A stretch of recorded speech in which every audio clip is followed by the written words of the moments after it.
चंदा एक गरीब घर की दयावती और सुंदर लड़की थी। उसकी शादी मधुर नाम के लड़के से हुई। मधुर का एक सौतेला भाई था पारस।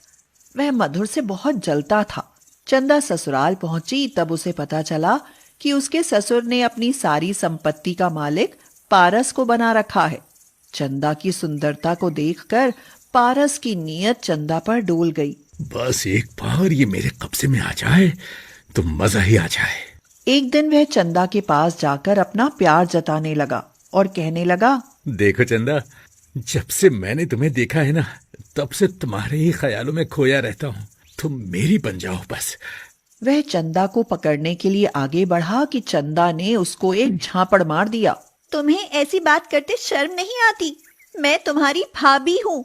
2 टके की छोकरी, अब तुझे अपनी औकात मालूम पड़ेगी। अब तू दर दर की ठोकरें खाएगी। अरे तुझे नहीं पता कि ये घर मेरा है। चल उठा, उठा अपना बोरिया बिस्तर और निकल यहाँ से। चंदा को यह अपमान बहुत बुरा लगा। मधुर के आने पर उसने सब बात कही। सुनिए जी, अपना घर कौन सा है, हम वहीं रहेंगे। लेकिन चंदा, अभी तक तो मैं घर में सबके साथ रहता था और घर का काम करता था, तो अलग घर या कमरे की जरूरत ही नहीं पड़ी। अब मैं पारस से पूछता हूँ। तुम्हारा इस घर में कुछ भी नहीं। यहाँ का मालिक मैं हूँ, मैं। घर के बाहर एक झोपड़ी है, तुम उसमें रह सकते हो।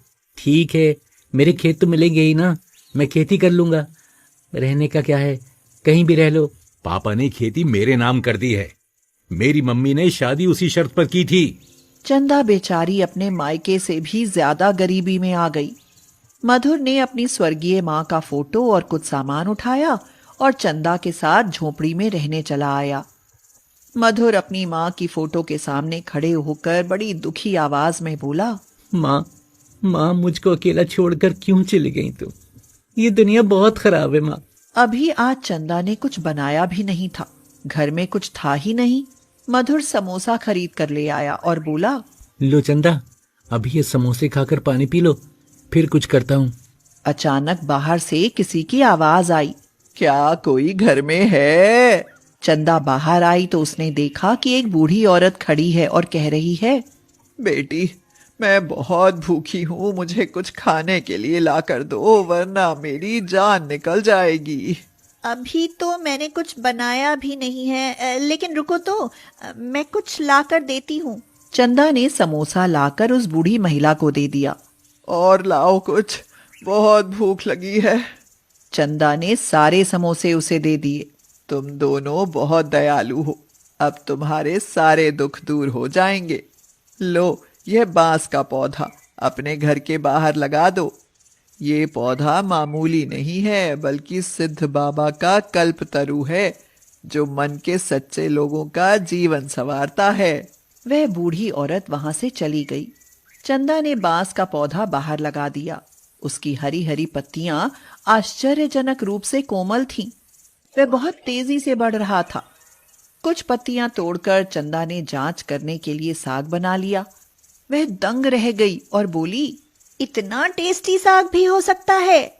कमाल है, बांस की पत्तियां ऐसी कहाँ होती हैं, और खुद बांस का तना भी कितना कोमल है। इसको भी परख कर देखती हूँ। उसने एक छोटा सा तना तोड़कर गोल गोल टुकड़े काट लिए, फिर उनकी पकौड़ियां बना ली। वाह, ये पकौड़ियाँ तो बहुत स्वादिष्ट और कुरकुरी हैं। मैंने तो आज तक ऐसी पकौड़ी नहीं खाई। खाओगे कैसे? बांस का कुछ बनता ही नहीं, ये अलग तरह का ही बांस है। चंदा, ऐसी पकौड़ियाँ कहीं नहीं मिलती। क्यों ना हम बांस के पकौड़े बनाकर बेचें, तो हमें जरूर फायदा होगा। अरे हाँ, यह बात तो मेरे दिमाग में आई ही नहीं थी। चंदा ने आज ढेर सारे पकौड़े बना डाले। मधुर हर जगह बताया, हमारे यहाँ बांस के पकौड़े मिलते हैं। ऐसे अजीब पकौड़े खाने के लिए बहुत सारे लोग जमा हो गए। लोग मधुर का मजाक उड़ा रहे थे। यार धीरू, आज तक हम बहुत सारी सब्जियों के पकोड़े खाते आए हैं, पर बांस के पकोड़े ये आज तक नहीं खाए। हाँ यार शंभू, जे मधुर की खोपड़ियाँ सटकी मालूम पड़ रही है। पर खा के देखन में क्या है, पगलेट आदमी की मौज ही मिलेगी। हाँ हाँ यार मधुर, लाओ भाई लाओ बांस के पकोड़े। हैं? अरे देखने में तो बहुत अच्छे लग रहे हैं भाई। हैं? अरे वाह, ये तो बहुत ही गजब है यार। कसम से मजा आ गया। क्या करा रहे हैं, क्या गजब जाएगा है भाई। जे का कह रहे हो? का तुम हो पगलाए गए हैं? ए मधुर, लाना तो पकौड़े। गजब गजब भैया मधुर, तुमने तो नई कहानी बना दी। लाओ भाई, और लाओ पकौड़े। दोनों ने खूब पकौड़े खाए और चारों तरफ खबर भी फैला दी। बहुत सारे लोग आ गए और पकौड़े खाकर वाहवाही करने लगे। अब तो मधुर की खूब बिक्री होने लगी और खूब आमदनी होने लगी। मैंने उस 2 टके की छोकरी चंदा को बताया था कि तू दर दर की ठोकरें खाएगी, और वो मजे कर रही है। मैं ऐसे नहीं होने दूंगा। ये पारस से पंगा लेकर कौन खुश रह पाया है? आज ही मैं उन्हें मजा चखाता हूं। मैं भी देखता हूं कि ये कैसे बांस के पकौड़े बनाते हैं। पारस अपने साथी मन्नू से कहता है, जा मन्नू, मेरे शेर, आज तो अपनी चोरी की कारीगरी दिखा दे। रात में मधुर के सारे बांस कटवा ले। बॉस, मेरे मन की बात कह दी आपने। ये साला मधुर कुछ ज्यादा नहीं उड़ रहा है? अरे मैं तो इसके पंख काटने को कब से बेचैन हूं। रात में मन्नू मधुर के सारे बांस काट कर ले आया और दूसरे दिन पारस ने खूब बड़ा सा स्टॉल लगवा लिया। 2 कारीगर बड़े पैमाने पर बांस के पकौड़े बना रहे थे और 2 आदमी प्रचार के लिए चिल्ला रहे थे, आइए आइए आइए, पारस जी के यहाँ बांस के पकौड़े खाइए, पारस के पकौड़े खाइए। आप ऐसे नायाब पकौड़े खाएंगे तो मजा आ जाएगा। आइए आइए। वहां बहुत सारे लोग जमा हो गए थे। धीरू और शंभू को सुनकर मजा आ गया। वे दोनों भी वहां जा पहुंचे। अब हमारे यहाँ ये नए नए आइटम बनने लगे हैं। मधुर के पकौड़ों को खाकर मजा ही आ जाता है। अब पारस का जलवा भी देखें। ए भैया, लाओ तो 1 किलो पकौड़े, बड़े जायकेदार होते हैं भैया। धीरू और शंभू ने 1-1 किलो पकौड़े लिए। जैसे ही उन्होंने पकौड़ा मुंह में रखा कि वे दोनों थू थू करने लगे। ये पकौड़े हैं लकड़ी के गट्टे। मैंने खाया तो मेरा दांत ही हिल गया। हाय रे मेरा दांत। खून भी निकल आया। अरे तुम लोगों को बेवकूफ बना रहे हो क्या? शंभू ज्यादा तगड़ा और जबरदस्त था। उसने तो पारस को 2 थप्पड़ भी रसीद दिए।